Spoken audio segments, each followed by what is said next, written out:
Matapos na mawala ng kanyang ama ang buhay nito, isang mahinang leon ang ipinatapon sa kanilang kaharian at gumugol ng maraming taon ng mag-isa hanggang sa maging sapat na malakas ito upang harapin ang bagong hari. Ngayon ay balikan natin ang kwento ng pelikulang The Lion King mula sa taon ng 2019. Habang sumisikat ang araw, ang mga hayop sa Africa ay nalaman ang kapanganakan ng bagong prinsipe. At dahil gustong parangalan ni King Mufasa ang mga hayop, ay nagpunta sa bato ng hari kung saan minarkahan ni Rafiki ang noo ni Simba at pinakilala siya bilang kanilang pinuno sa hinaharap.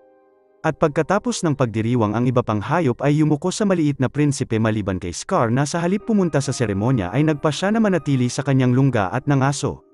At habang pinaglalaroan nito ang kanyang biktima si Zazu, ang royal na mensahero ay lumitaw at sinabi sa kanya na si Mufasa ay darating para sa isang maharlikang madla. At dahil sa ibon, nawala ni Scar ang kanyang biktima at nagpasyang lemunin si Zazu sa halip, ngunit pinigilan ni Mufasa na lumitaw sa mga huling sandali. At dahil nagalit, sinabi ng hari ng kagubatan na hindi nito nakita si Scar sa seremonya at nais nito na naroon ang kanyang kapatid. Ngunit ang leon ay nagalit pa rin dahil napunta sa kanyang pamangkin ang korona sa halip na sa kanya. Pagkatapos ay nagtanong si Mufasa kung nais ni Scar ng isang hamon para sa karapatan nito na maging hari, ngunit tumanggi ang nakakabatang kapatid at sinabing wala itong pagkakataon na manalo at si Mufasa ay palaging maghahari. Sinabi ng kasalukuyang hari na siya ay mali at isang araw ay kukunin ni Simba ang kanyang trono at magiging bagong hari ni Scar. At sa sumunod na umaga, nagising si Simba at tinawag si Mufasa upang magpatrol ng magkasama. At sa halip, dinala ng malaking pusa ang kanyang anak sa itaas ng pinakamalaking bato at ipinakita sa kanya ang lambak at sinabi na lahat ng nasisinagan ng araw ay ang kanyang kaharian. At dahil humanga, tinanong ni Simba sa kanyang ama kung ama niya ang namamahala sa lahat ng ito at sinabi ni Mufasa na balang araw lahat ng ito ay sasailalim sa kanyang pangangalaga. Tinanong ni Simba kung siya ang magiging may-ari ng lupain na yun at sinabi ni Mufasa na hindi at sumagot na ang totoong hari ay pinoprotektahan lamang ang teritoryo. At sa pagtingin sa lambak, nakita ni Simba ang isang madilim na bahagi at tinanong ang kanyang ama kung ano ito, ngunit pinagbawalan ni Mufasa si Simba na pumunta doon. Samantala, dumating si Zazu upang sabihin na ilang hyenas ang nakitang nangangaso sa teritoryo at dinala si Simba pauwi habang pumunta si Mufasa upang ipagtanggol ang kanyang lupain. At nang makarating ito sa lugar, nagsimulang maglakad si Simba patungo sa iba pang cubs nang dumaan ang isang salagubang sa kanyang harapan. At tulad ng isang batang leon, nagsimula nitong paglaruan ang kanyang biktima at umakyat sa bato hanggang sa mahulog ito sa lungga ni Scar. At dahil nasabik, nagsimulang magsalita ang cub tulad ng isang hari at sinamantala ni Scar ang pagkakataon na magtanong kung sinabi ba ni Mufasa ang tungkol sa madilim na lupain. Nang malaman nito, sinabi sa kanya ng leon na ang lugar ay libingan ng mga elepante at ang lahat ng mga leon na nasa hustong gulang na pumupunta doon ay upang patunayan na malakas sila at matapang. Matapos na makinig sa kanyang tiyuhin, si Simba ay naging lubhang interesado sa paggalugad at pumunta upang tawagin si Nala sa isang paglalakad, ngunit ang mga leon ay natatakot na mawala sila at ipinasama si Zazu sa kanila. At sa kalagitnaan, sinabi ni Simba sa kanya ang tungkol sa sementeryo ng elepante at sinabi ni Nala dapat nilang iligaw muna si Zazu. At dahil sa kagustuhan na mawala ang ibon, nagsimulang magkipaglaro ang dalawa sa ibon at tumakbo sa gitna ng mga flamingo at zebra upang harangan ang paningin ni Zazu.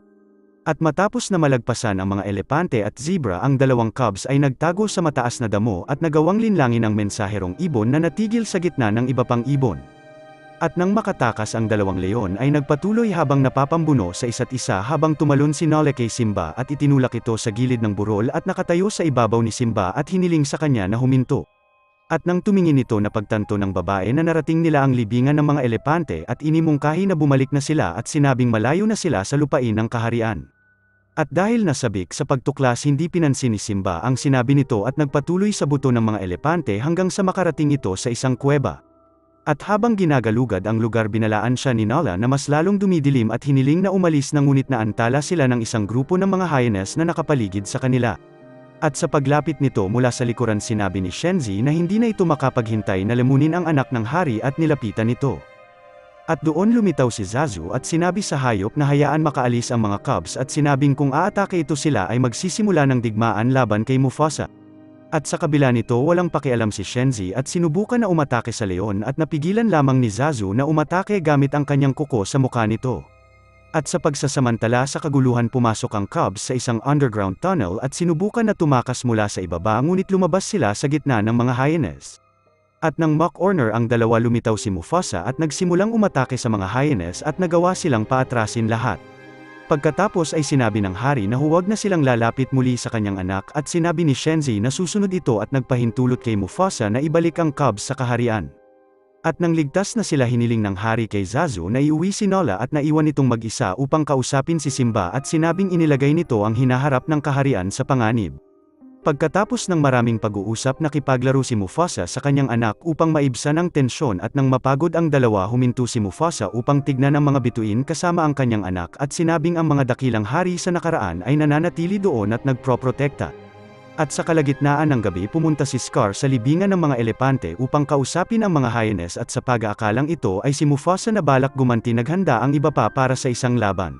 At nang makilala siya ng mga ito sinabi ni Scar na narinig nito ang tungkol sa tagutom na kumakalat sa madilim na lupain kaya naman nagpadala ito ng 2 cubs upang ipakain sa kanila ngunit ang mga maliit na leon ay nakabalik pa rin ng ligtas. At dahil gutom na sinabi ng mga hyenas na lalamunin siya ng mga ito at tumugon si Scar na maaari itong mag-alok ng mas marami. Nagtanong si Shenzi kung ano ang sinasabi nito at sinabi ng leon na kaya nitong punuin ang kanilang mga tiyan basta tulungan nila itong maging bagong hari. Pagkatapos ay sinabi ni Scar na si Mufasa ay dapat natapusin at kung siya ang papalit sa trono magagawa nitong punuin ang kanilang mga tiyan. At kahit pa sa tingin nila na isa itong kabaliwan si Shenzi at ang iba pa ay sumang-ayon na tumulong kay Scar na sinabi ang tungkol sa kanilang plano upang sakupin ang kaharian. At sa sumunod na umaga dinala ng hayop ang kanyang pamangkin para sa isang paglalakad kung saan sinabi nito na dito nahahanap ng mga leon ang kanilang roar. At ayon kay Scar ito lamang ang tanging paraan upang mabawi ni Simba ang tiwala ng kanyang ama. At dahil sa paniniwala sa narinig nito nagsimulang mag-ensayo ang prinsipe at sinabi ni Scar na kailangan itong umalis at sinabing babalik ito upang suriin siya. At matapos na umalis ang kanyang tiyuhin pinanood ni Simba ang iba pang hayop at sinubukan sumigaw sa isang butiki ngunit ang kaya lamang nito ay isang meow. Nang biglang naramdaman ni Simba ang pagyanig ng lupa at nagsimulang lumingon at napagtanto na ang isang kawang ng mga mabangis na hayop ay paparating sa bangin.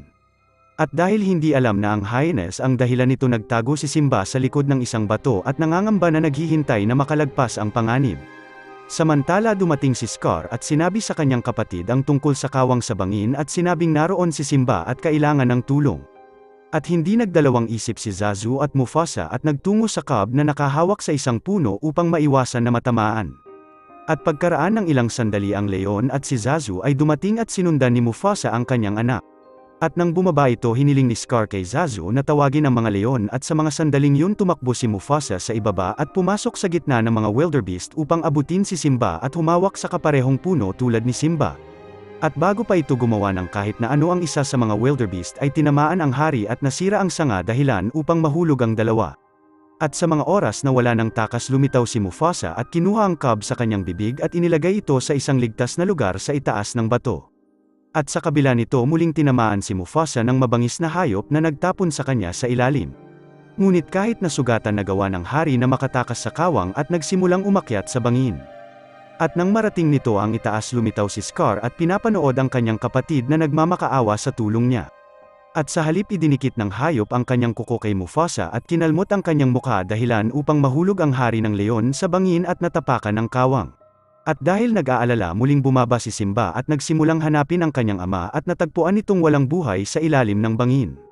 Desperado sumigaw ang bata para sa tulong at nahiga sa tabi ng kanyang ama at habang naghihintay ito sa pagdating ng iba lumitaw si Scar at nagtanong kung ano ang ginawa nito at sinisisi si Simba at sinabing ngayon titignan siya ng lahat bilang kriminal ng kanyang uri.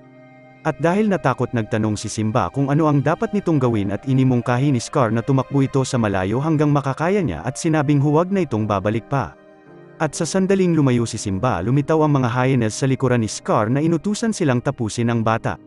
Nang napansin nito ang predators tumakbo si Simba ng mabilis ngunit nauwi ito sa pagkakahulog niya sa isang bangin. At kahit pa nais ni Shenzi kumpirmahin na siya ay namatay at inutusan ang iba pang hyenas na bumaba upang suriin ito ngunit natakot ang mga hayop at pinagpalagay na walang makakaligtas sa pagkakahulog at nagsinungaling kay Shenzi na nilamon nila ang katawan ng bata. At ilang metro ang layo sa ibaba nakahiga si Simba sa ilalim ng puno at naghintay sa mga hyenas na umalis.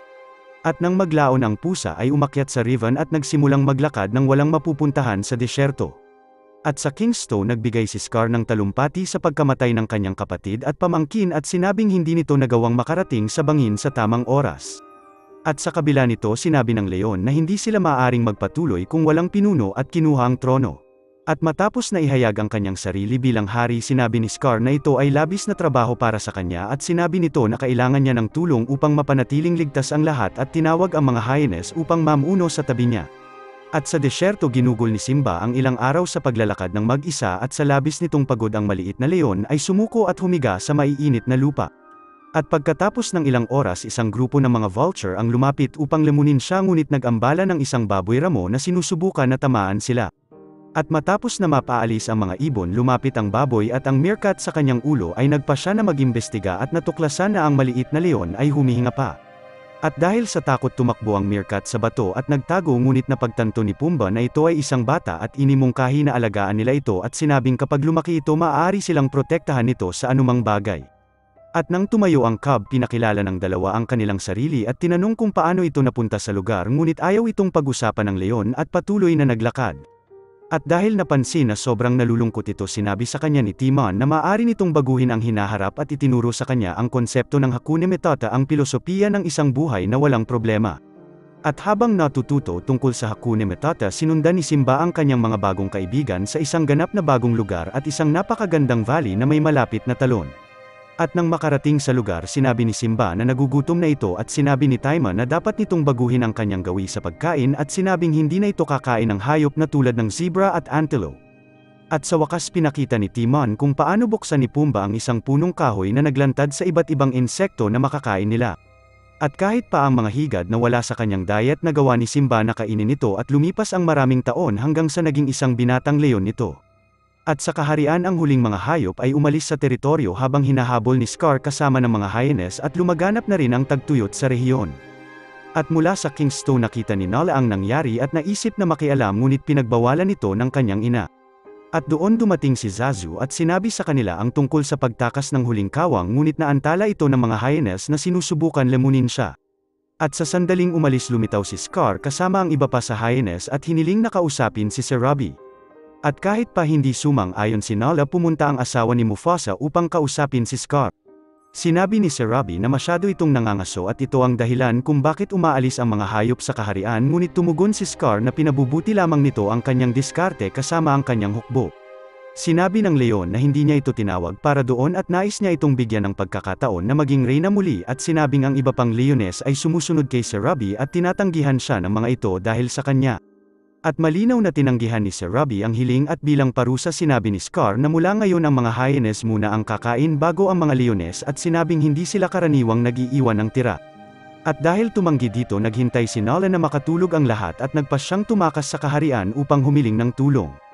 At habang sinamantala ang kadiliman, sinubukan ng babae na dumaan sa mga bato nang hindi napapansin, ngunit nagising si Scar at naamoy siya sa hangin. At dahil gustong malaman kung sino ang sumusubok na tumakas, nagsimulang sundan ng leon ang amoy at halos muntik nang mahanap ang babae, ngunit lumitaw si Zazu sa huling sandali at ginulo ang leon at dinala ito papalayo upang makatakas si Nala.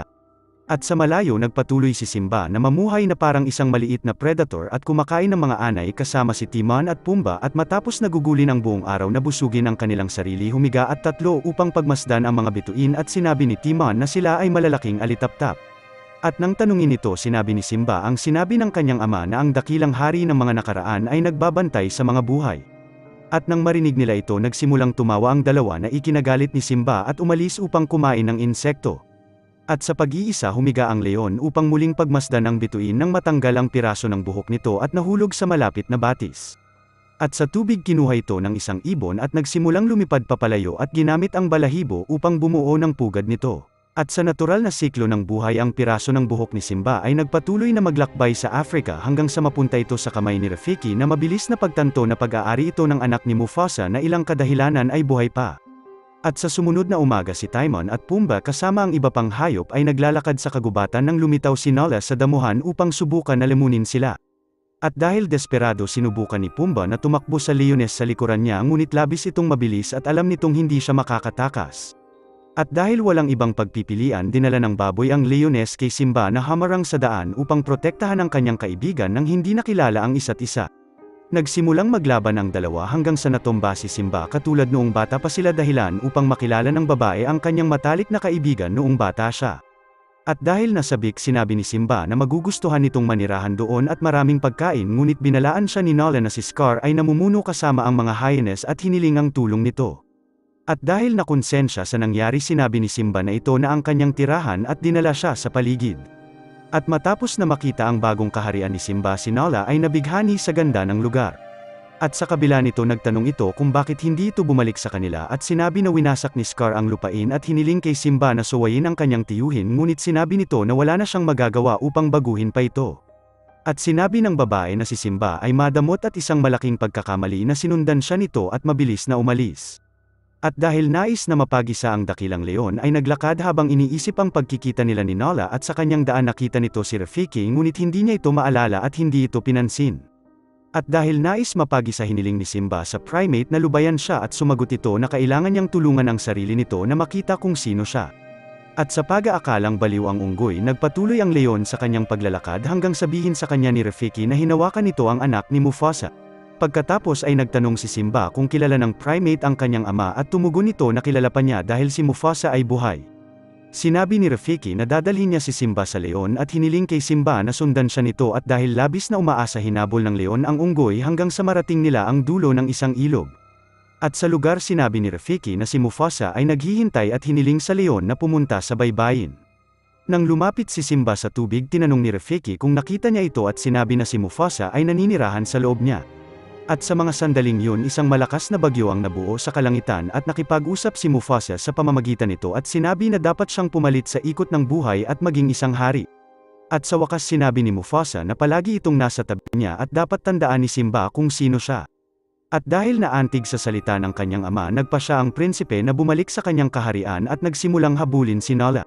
At pagkatapos ng ilang oras na pagtakbo sa disyerto natagpuan nito ang babae at sinabi na dapat silang makabalik agad at tumakbo kasama ito hanggang sa marating nila ang bangin. At doon nakita ni Simba ang nangyari sa kaharian at inalala ang salita ng kanyang ama na dapat nitong protektahan ang lahat ng nasisinaga ng araw. At doon lumitaw si Zazu at masayang makita muli ang prinsipe lumitaw din si Timon at Pumbaa at sinabing lalaban sila kasama si Simba at nangako na susuportahan ang kanilang kaibigan sa anumang kailangan nito. At magkakasama pinagmasdan nila ang galaw ng mga hyenas at sinabi ni Simba na maaari nilang gamitin ang buhay na pain. At dahil walang ibang pagpipilian si Timon ang kailangan gumanap sa misyon na ito at akitin ang mga hyenas papalayo. At pinapanood ang lahat mula sa isang puno kinuha ni Rafiki ang kanyang lumang staff at naghanda para sa isang laban. At sa Kingstone nakipag-usap si Scar kay Sarabi at muling sinubukan na kumbinsihin siya na maging reyna ngunit sinabi ng babae na wala ito kung ikukumpara kay Mufasa. At dahil naiinis inatake nito si Sarabi at sinimulang salakayin siya ngunit lumitaw si Simba sa tamang oras at inutusan si Scar na lubayan ang kanyang ina. At habang si Sarabi at iba pang leones ay masaya na makita si Simba si Scar ay labis na nabalisa at sinisisi ang mga hyenas sa lahat. Pagkatapos ng muling pagsasama sinabi ni Nala na ang paghahari ni Scar ay tapos na at tinawag ang mga leon upang lumaban sa panig ni Simba ngunit sinabi ni Scar na hindi kailangan magtapos ang lahat sa karahasan at sinabing ayaw nitong managot sa pagpatay ng isa sa miyembro ng kanyang pamilya. At dahil nalilito nagtanong si Nala kung ano ang sinasabi nito at pinilit ng tusaw na si Scar ang kanyang pamangkin na aminin ang pagpatay kay Mufasa. At matapos na akuhin nito ang pagkamatay ng kanyang ama nagsimula siyang akusahan ni Scar ng mga insulto at si Simba ay naipit sa dulo sa isang bangin. At habang naglalakad pabalik na dulas ang leon at muntik ng mahulog at lumambitin sa dulo ng bato. At doon tumama ang isang kidlat sa mga tuyong damo at nagsimula ng isang apoy sa ibaba ni Simba. At sa itaas ng Kingstone nakita ni Scar ang kanyang pamangkin na nakasabit at sinabing ang eksena ay pamilyar at sinabi na nang mamatay si Mufasa ay tulad din nito. Sinabi ni Scar na tumingin ito sa ibaba at nakita nito ang takot sa mata ng kanyang kapatid katulad ng nakikita nito sa mata ni Simba ngayon. At inilagay ang kanyang mga kuko sa pamangkin nito at bamulong sa kanyang tenga at sinabi na siya ang pumatay kay Mufasa. At dahil sa galit kinagat ni Simba si Scar sa kanyang mukha at umakyat pabalik sa bato at hinarap ang kanyang tiyuhin na nag-akusa sa kanya na gusto nitong kitilin ang kanyang buhay.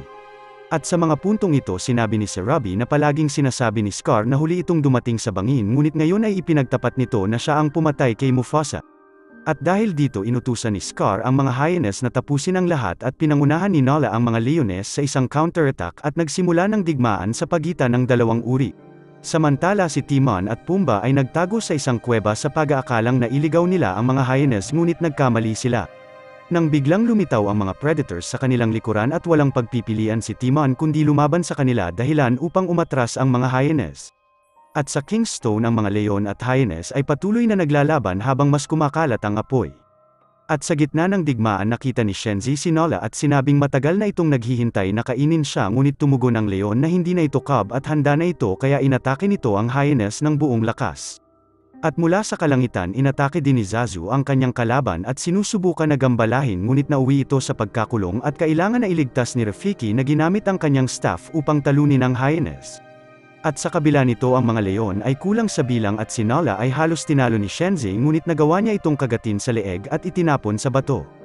At tulad niya ang iba pang leon ay nagawang mapatomba ang mga hyenas at nalaman na hindi sila mananalo at nagpasya na lang na tumakas. At habang nakikita ang lahat sa malayo sinubukan din ni Scar na tumakas ngunit hindi ito hinayaan ni Simba at sinundan ito at nag-iwan sa leon na natrap sa itaas ng bundok. At dahil walang ibang mapupuntahan humiling ng awa si Scar at sinabing ang mga hyenas ang dahilan kung bakit niya ito ginawa at sinabing mga kasuklam-suklem sila at sinabing plano niyang tapusin ang mga ito nang hindi naghihinala na nakikinig sila. At dahil hindi naniniwala si Simba sa kanya nagpasya si Scar na umapela ng sentimental at nagmakaawa. Sumang-ayon si Simba at sinabi kay Scar na tumakas at huwag na itong babalik pa tulad ng sinabi nito sa kanya nang siya ay maliit pa lamang. Nagkunwari si Scar na sumunod sa kanya at nagsimulang maglakad papalayo at nagtapon ng maiinit na uling sa mukha ng kanyang pamangkin. Pagkatapos ay inatake nito ang kanyang tiyuhin at ang dalawa ay nagsimulang maglaban at nauwi sa pagkakahulog ni Scar sa ilalim katulad ng ginawa nito kay Mufasa. At sa kabila ng taas nakaligtas si Scar sa pagkakahulog at nakita ang mga hyenas na nasa ibaba. At tulad ng dati sinubukan ng leon na linlangin ang mga ito ngunit narinig ng mga hyenas ang lahat ng kanyang sinabi at hindi nagdalawang isip sa pag-atake sa kanya at nilamon ang leon habang buhay pa ito.